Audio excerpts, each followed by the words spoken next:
O presidente da França, Emmanuel Macron, anunciou nesta quinta-feira uma nova cúpula de países aliados da Ucrânia, depois de um chamado do presidente ucraniano Volodymyr Zelensky à União Europeia para que mantenha a pressão sobre a Rússia.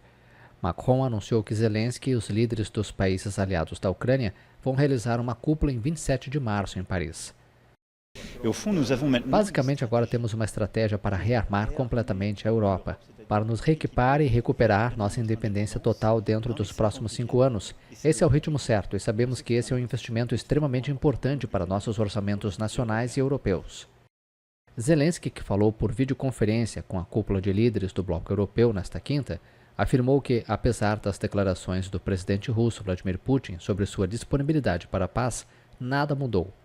No encontro, 26 países da União Europeia apoiaram um novo pacote de ajuda de 5 bilhões de euros, o equivalente a 30 bilhões de reais para a Ucrânia, com exceção da Hungria.